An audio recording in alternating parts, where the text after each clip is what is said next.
Chapter 1. Functional organization of the human body and control of the internal environment. Physiology is the science that seeks to explain the physical and chemical mechanisms that are responsible for the origin, development, and progression of life. Each type of life, from the simplest virus to the largest tree or the complicated human being, has its own functional characteristics. Therefore, the vast field of physiology can be divided into viral physiology, bacterial physiology, cellular physiology, plant physiology, invertebrate physiology, vertebrate physiology, mammalian physiology, human physiology, and many more subdivisions. Human physiology. The science of human physiology attempts to explain the specific characteristics and mechanisms of the human body that make it a living being. The fact that we remain alive is the result of complex control systems. Hunger makes us seek food, and fear makes us seek refuge. Sensations of cold make us look for warmth. Other forces cause us to seek fellowship and to reproduce. The fact that we are sensing, feeling, and knowledgeable beings is part of this automatic sequence of life. These special attributes allow us to exist under widely varying conditions, which otherwise would make life impossible. Cells are the living units of the body. The basic living unit of the body is the cell. Each organ is an aggregate of many different cells held together by intercellular supporting structures. Each type of cell is specially adapted to perform one or a few particular functions. For instance, the red blood cells, numbering about 25 trillion in each human being, transport oxygen from the lungs to the tissues. Although the red blood cells are the most abundant of any single type of cell in the body, about 75 trillion additional cells of other types perform functions different from those of the red blood cell. The entire body, then, contains about 100 trillion cells. Although the many cells of the body often differ markedly from one another, all of them have certain basic characteristics that are alike. For instance, oxygen reacts with carbohydrate, fat, and protein to release the energy required for all cells to function. Further, the general chemical mechanisms for changing nutrients into energy are basically the same in all cells, and all cells deliver products of their chemical reactions into the surrounding fluids. Almost all cells also have the ability to reproduce additional cells of their own kind. Fortunately, when cells of a particular type are destroyed, the remaining cells of this type usually generate new cells until the supply is replenished. Extracellular fluid, the internal environment. About 60% of the adult human body is fluid, mainly a water solution of ions and other substances. Although most of this fluid is inside the cells and is called intracellular fluid, about 1/3 is in the spaces outside the cells and is called extracellular fluid. This extracellular fluid is in constant motion throughout the body. It is transported rapidly in the circulating blood and then mixed between the blood and the tissue fluids by diffusion through the capillary wall. In the extracellular fluid are the ions and nutrients needed by the cells to maintain life. Thus, all cells live in essentially the same environment, the extracellular fluid. For this reason, the extracellular fluid is also called the internal environment of the body, or the milieu intérieur, a term introduced more than 150 years ago by the great 19th century French physiologist Claude Bernard, 1813 to 1878. Cells are capable of living and performing their special functions as long as the proper concentrations of oxygen, glucose, different ions, amino acids, fatty substances, and other constituents are available in this internal environment. Differences between extracellular and intracellular fluids. The extracellular fluid contains large amounts of sodium, chloride, and bicarbonate ions plus nutrients for the cells, such as oxygen, glucose, fatty acids, and amino acids. It also contains carbon dioxide that is being transported from the cells to the lungs to be excreted, plus other cellular waste products that are being transported to the kidneys for excretion. The intracellular fluid differs significantly from the extracellular fluid. For example, it contains large amounts of potassium, magnesium, and phosphate ions instead of the sodium and chloride ions found in the extracellular fluid. Special mechanisms for transporting ions through the cell membranes maintain the ion concentration differences between the extracellular and intracellular fluids. These transport processes are discussed in Chapter 4. Homeostasis, maintenance of a nearly constant internal environment. In 1929, the American physiologist Walter Cannon, 1871 to 1945, coined the term homeostasis to describe the maintenance of nearly constant conditions in the internal environment. Essentially all organs and tissues of the body perform functions that help maintain these relatively constant conditions. For instance, the lungs provide oxygen to the extracellular fluid to replenish the oxygen used by the cells, the kidneys maintain constant ion concentrations, and the gastrointestinal system provides nutrients. The various ions, nutrients, waste products, and other constituents of the body are normally regulated within a range of values, rather than at fixed values. For some of the body's constituents, this range is extremely small. Variations in blood hydrogen ion concentration, for example, are normally less than 5 nanomoles per liter, 0.0000000005 moles per liter. Blood sodium concentration is also tightly regulated, normally varying only a few millimoles per liter even with large changes in sodium intake, but these variations of sodium concentration are at least 1 million times greater than for hydrogen ions. Powerful control systems exist for maintaining the concentrations of sodium and hydrogen ions, as well as for most of the other ions, nutrients, and substances in the body at levels that permit the cells, tissues, and organs to perform their normal functions despite wide environmental variations and challenges from injury and diseases. A large segment of this text is concerned with how each organ or tissue contributes to homeostasis. Normal body functions require the integrated actions of cells, tissues, organs, and the multiple nervous, hormonal, and local control systems that together contribute to homeostasis and good health. Disease is often considered to be a state of disrupted homeostasis. However, even in the presence of disease, homeostatic mechanisms continue to operate and maintain vital functions through multiple compensations. In some cases, these compensations may themselves lead to major deviations of the body's functions from the normal range, making it difficult to distinguish the primary cause of the disease from the compensatory responses. For example, diseases that impair the kidney's ability to excrete salt and water may lead to high blood pressure, which initially helps return excretion to normal so that a balance between intake and renal excretion can be maintained. This balance is needed to maintain life, but over long periods of time the high blood pressure can damage various organs, including the kidneys, causing even greater increases in blood pressure and more renal damage. Thus, homeostatic compensations that ensue after injury, disease, or major environmental challenges to the body may represent a trade-off that is necessary to maintain vital body functions but may, in the long term, contribute to additional abnormalities of body function. The discipline of pathophysiology seeks to explain how the various physiological processes are altered in diseases or injury. This chapter outlines the different functional systems of the body and their contributions to homeostasis. We then briefly discuss the basic theory of the body's control systems that allow the functional systems to operate in support of one another. Extracellular fluid transport and mixing system. The blood circulatory system. Extracellular fluid is transported through the body in two stages. The first stage is movement of blood through the body in the blood vessels, and the second is movement of fluid between the blood capillaries and the intercellular spaces between the tissue cells. Figure 1:1 shows the overall circulation of blood. All the blood in the circulation traverses the entire circulatory circuit an average of once each minute when the body is at rest and as many as 6 times each minute when a person is extremely active. As blood passes through the blood capillaries, continual exchange of extracellular fluid also occurs between the plasma portion of the blood and the interstitial fluid that fills the intercellular spaces. This process is shown in figure 1:2. The walls of the capillaries are permeable to most molecules in the plasma of the blood, with the exception of plasma proteins, which are too large to readily pass through the capillaries.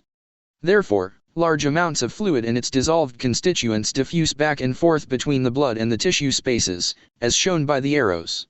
This process of diffusion is caused by kinetic motion of the molecules in both the plasma and the interstitial fluid. That is, the fluid and dissolved molecules are continually moving and bouncing in all directions within the plasma and the fluid in the intercellular spaces, as well as through the capillary pores. Few cells are located more than 50 micrometers from a capillary, which ensures diffusion of almost any substance from the capillary to the cell within a few seconds. Thus, the extracellular fluid everywhere in the body, both that of the plasma and that of the interstitial fluid, is continually being mixed, thereby maintaining homogeneity of the extracellular fluid throughout the body. Origin of nutrients in the extracellular fluid. Respiratory system. Figure 1:1 shows that each time the blood passes through the body, it also flows through the lungs. The blood picks up oxygen in the alveoli, thus acquiring the oxygen needed by the cells. The membrane between the alveoli and the lumen of the pulmonary capillaries, the alveolar membrane, is only 0.4 to 2.0 micrometers thick, and oxygen rapidly diffuses by molecular motion through this membrane into the blood. Gastrointestinal tract. A large portion of the blood pumped by the heart also passes through the walls of the gastrointestinal tract. Here different dissolved nutrients, including carbohydrates, fatty acids, and amino acids, are absorbed from the ingested food into the extracellular fluid of the blood. Liver and other organs that perform primarily metabolic functions. Not all substances absorbed from the gastrointestinal tract can be used in their absorbed form by the cells. The liver changes the chemical compositions of many of these substances to more usable forms, and other tissues of the body, fat cells, gastrointestinal mucosa, kidneys, and endocrine glands help modify the absorbed substances or store them until they are needed. The liver also eliminates certain waste products produced in the body and toxic substances that are ingested. Musculoskeletal system. How does the musculoskeletal system contribute to homeostasis? The answer is obvious and simple. Were it not for the muscles, the body could not move to obtain the foods required for nutrition. The musculoskeletal system also provides motility for protection against adverse surroundings, without which the entire body, along with its homeostatic mechanisms, could be destroyed. Removal of metabolic end products. Removal of carbon dioxide by the lungs. At the same time that blood picks up oxygen in the lungs, carbon dioxide is released from the blood into the lung alveoli. The respiratory movement of air into and out of the lungs carries the carbon dioxide to the atmosphere. Carbon dioxide is the most abundant of all the metabolism products. Kidneys. Passage of the blood through the kidneys removes from the plasma most of the other substances, besides carbon dioxide, that are not needed by the cells. These substances include different end products of cellular metabolism, such as urea and uric acid. They also include excesses of ions and water from the food that might have accumulated in the extracellular fluid. The kidneys perform their function by first filtering large quantities of plasma through the glomerular capillaries into the tubules and then reabsorbing into the blood the substances needed by the body, such as glucose, amino acids, appropriate amounts of water, and many of the ions. Most of the other substances that are not needed by the body, especially metabolic waste products such as urea, are reabsorbed poorly and pass through the renal tubules into the urine. Gastrointestinal tract. Undigested material that enters the gastrointestinal tract and some waste products of metabolism are eliminated in the feces. Liver. Among the functions of the liver is the detoxification or removal of many drugs and chemicals that are ingested. The liver secretes many of these wastes into the bile to be eventually eliminated in the feces. Regulation of body functions. Nervous system. The nervous system is composed of three major parts: the sensory input portion, the central nervous system, or integrative portion, and the motor output portion. Sensory receptors detect the state of the body or the state of the surroundings. For instance, receptors in the skin alert us whenever an object touches the skin at any point. The eyes are sensory organs that give us a visual image of the surrounding area. The ears are also sensory organs. The central nervous system is composed of the brain and spinal cord. The brain can store information, generate thoughts, create ambition, and determine reactions that the body performs in response to the sensations. Appropriate signals are then transmitted through the motor output portion of the nervous system to carry out one's desire. An important segment of the nervous system is called the autonomic system. It operates at a subconscious level and controls many functions of the internal organs, including the level of pumping activity by the heart, movements of the gastrointestinal tract, and secretion by many of the body's glands. Hormone systems. Located in the body are 8 major endocrine glands and several organs and tissues that secrete chemical substances called hormones. Hormones are transported in the extracellular fluid to other parts of the body to help regulate cellular function.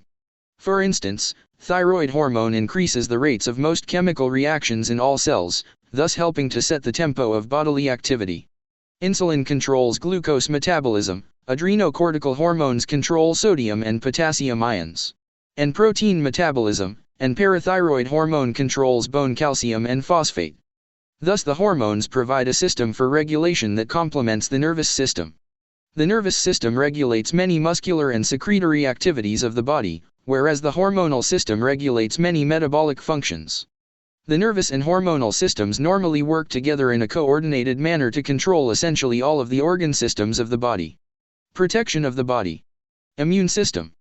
The immune system consists of the white blood cells, tissue cells derived from white blood cells, the thymus, lymph nodes, and lymph vessels that protect the body from pathogens such as bacteria, viruses, parasites, and fungi.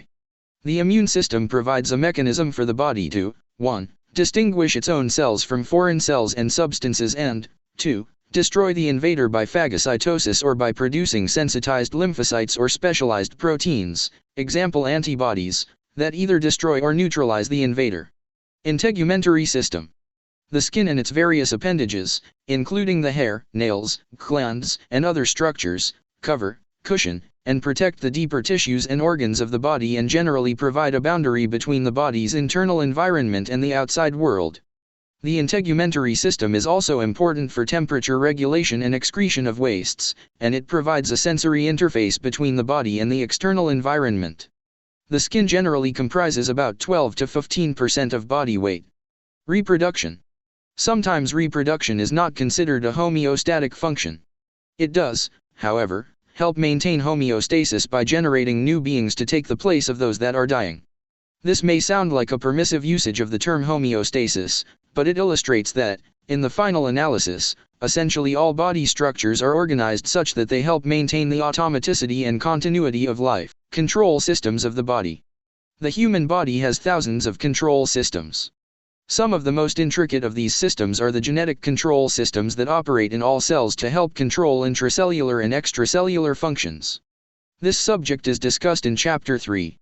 Many other control systems operate within the organs to control functions of the individual parts of the organs, others operate throughout the entire body to control the interrelations between the organs. For instance, the respiratory system, operating in association with the nervous system, regulates the concentration of carbon dioxide in the extracellular fluid. The liver and pancreas regulate the concentration of glucose in the extracellular fluid, and the kidneys regulate concentrations of hydrogen, sodium, potassium, phosphate, and other ions in the extracellular fluid. Examples of control mechanisms. Regulation of oxygen and carbon dioxide concentrations in the extracellular fluid. Because oxygen is one of the major substances required for chemical reactions in the cells, the body has a special control mechanism to maintain an almost exact and constant oxygen concentration in the extracellular fluid. This mechanism depends principally on the chemical characteristics of hemoglobin, which is present in all red blood cells. Hemoglobin combines with oxygen as the blood passes through the lungs. Then, as the blood passes through the tissue capillaries, hemoglobin, because of its own strong chemical affinity for oxygen, does not release oxygen into the tissue fluid if too much oxygen is already there. However, if the oxygen concentration in the tissue fluid is too low, sufficient oxygen is released to re-establish an adequate concentration. Thus, regulation of oxygen concentration in the tissues is vested principally in the chemical characteristics of hemoglobin. This regulation is called the oxygen buffering function of hemoglobin. Carbon dioxide concentration in the extracellular fluid is regulated in a much different way. Carbon dioxide is a major end product of the oxidative reactions in cells. If all the carbon dioxide formed in the cells continued to accumulate in the tissue fluids, all energy-giving reactions of the cells would cease. Fortunately, a higher than normal carbon dioxide concentration in the blood excites the respiratory center, causing a person to breathe rapidly and deeply. This deep, rapid breathing increases expiration of carbon dioxide and, therefore, removes excess carbon dioxide from the blood and tissue fluids. This process continues until the concentration returns to normal. Regulation of arterial blood pressure. Several systems contribute to the regulation of arterial blood pressure. One of these, the baroreceptor system, is a simple and excellent example of a rapidly acting control mechanism, figure 1-3. In the walls of the bifurcation region of the carotid arteries in the neck, and also in the arch of the aorta and the thorax, are many nerve receptors called baroreceptors that are stimulated by stretch of the arterial wall. When the arterial pressure rises too high, the baroreceptors send barrages of nerve impulses to the medulla of the brain. Here these impulses inhibit the vasomotor center, which in turn decreases the number of impulses transmitted from the vasomotor center through the sympathetic nervous system to the heart and blood vessels. Lack of these impulses causes diminished pumping activity by the heart and also dilation of the peripheral blood vessels, allowing increased blood flow through the vessels. Both of these effects decrease the arterial pressure, moving it back toward normal. Conversely, a decrease in arterial pressure below normal relaxes the stretch receptors, allowing the vasomotor center to become more active than usual, thereby causing vasoconstriction and increased heart pumping.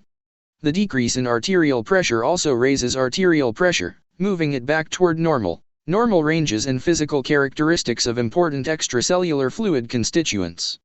Table 1:1 lists some of the important constituents and physical characteristics of extracellular fluid, along with their normal values, normal ranges, and maximum limits without causing death.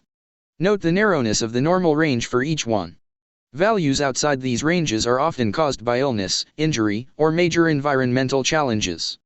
Most important are the limits beyond which abnormalities can cause death.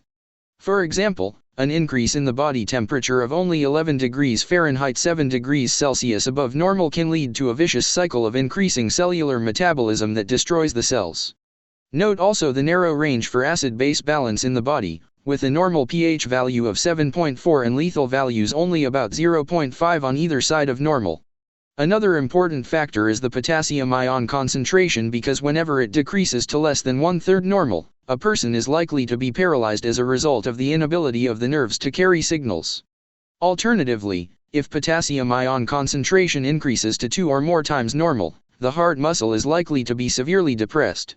Also, when calcium ion concentration falls below about 1/2 normal, a person is likely to experience tetanic contraction of muscles throughout the body because of the spontaneous generation of excess nerve impulses in the peripheral nerves. When glucose concentration falls below 1/2 normal, a person frequently exhibits extreme mental irritability and sometimes even has convulsions. These examples should give one an appreciation for the extreme value and even the necessity of the vast numbers of control systems that keep the body operating in health. In the absence of any one of these controls, serious body malfunction or death can result. Characteristics of control systems. The aforementioned examples of homeostatic control mechanisms are only a few of the many thousands in the body, all of which have certain characteristics in common as explained in this section. Negative feedback nature of most control systems. Most control systems of the body act by negative feedback, which can best be explained by reviewing some of the homeostatic control systems mentioned previously. In the regulation of carbon dioxide concentration, a high concentration of carbon dioxide in the extracellular fluid increases pulmonary ventilation. This, in turn, decreases the extracellular fluid carbon dioxide concentration because the lungs expire greater amounts of carbon dioxide from the body. In other words, the high concentration of carbon dioxide initiates events that decrease the concentration toward normal, which is negative to the initiating stimulus. Conversely, a carbon dioxide concentration that falls too low results in feedback to increase the concentration. This response is also negative to the initiating stimulus. In the arterial pressure regulating mechanisms, a high pressure causes a series of reactions that promote a lowered pressure, or a low pressure causes a series of reactions that promote an elevated pressure. In both instances, these effects are negative with respect to the initiating stimulus.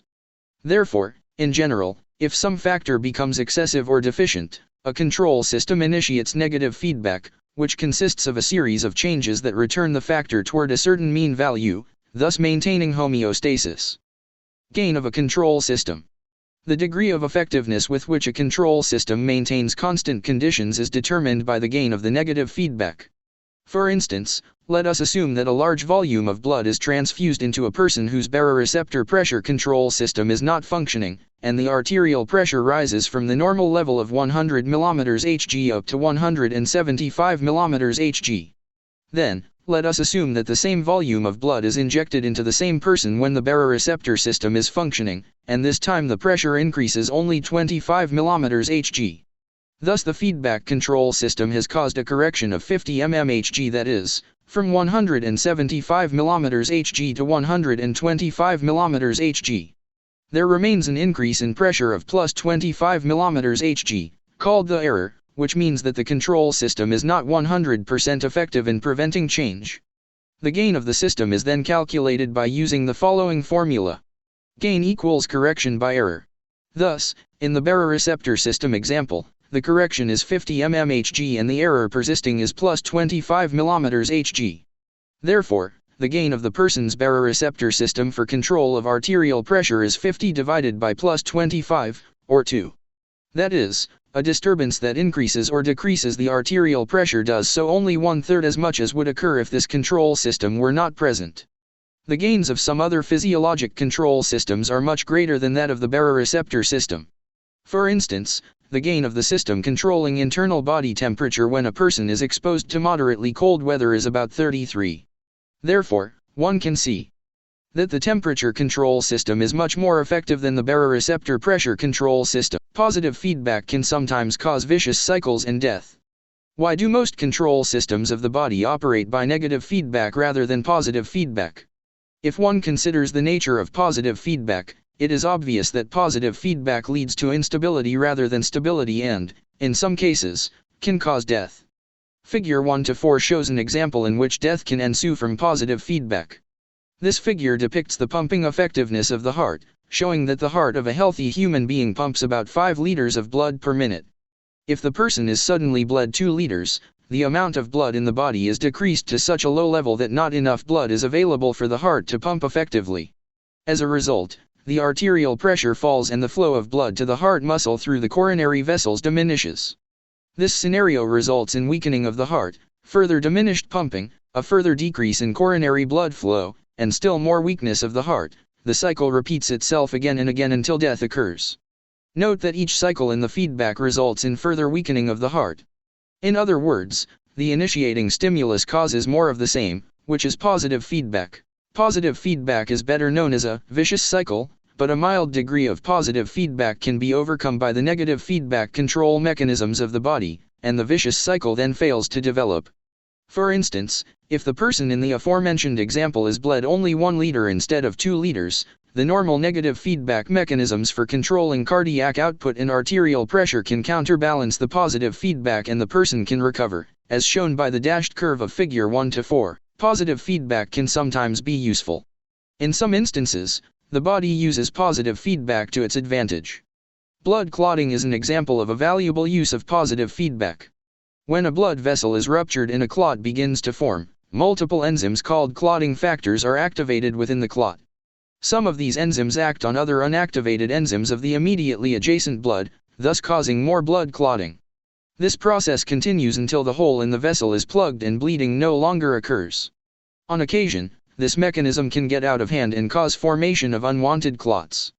In fact, this is what initiates most acute heart attacks, which can be caused by a clot beginning on the inside surface of an atherosclerotic plaque in a coronary artery and then growing until the artery is blocked. Childbirth is another instance in which positive feedback is valuable.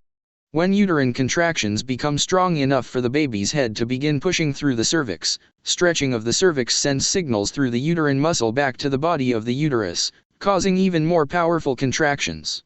Thus the uterine contractions stretch the cervix and the cervical stretch causes stronger contractions. When this process becomes powerful enough, the baby is born. If it is not powerful enough, the contractions usually die out and a few days pass before they begin again.